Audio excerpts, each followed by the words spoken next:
రాజకుమారి గారు ఏదో safe game ఆడుతున్నారు, చిన్న చిన్న నెంబర్లే తీసుకుంటున్నారు, సో తను పెద్దగా నెంబర్లు తీసుకోవట్లేదు, సేఫ్ గేమ్ ఆడుతుంది అంటది.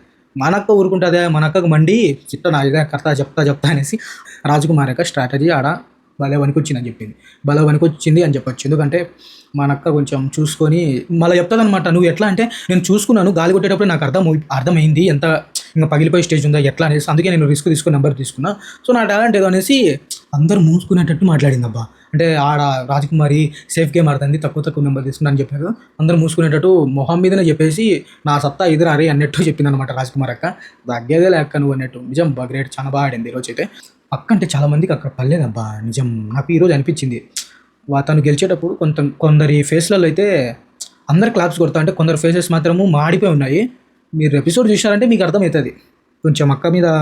ఎందుకంటే అక్క బాగా మాట్లాడుతుంది, ఇంతవరకు వచ్చింది కదా, వీళ్ళకి కొంచెం పర్లేదనమాట. కొంతమందికి తొక్కేయాలనుకున్నారు, వాళ్ళని తొక్కినార తీసింది అనుకోండి ఈరోజు. సో అదనమాట అబ్బా, రివర్స్ ద డెసిషన్ అనే పవర్ కార్డ్ని తీసుకొని పోతుంది, సంకలో పెట్టుకొని పోతుంది అనమాట రాజకుమారి అక్క. సో అది ఫస్ట్ టాస్క్ అయితే అది. సో ఫైనల్లీ మన రాజకుమారి అక్క తీసుకొని పోతుంది.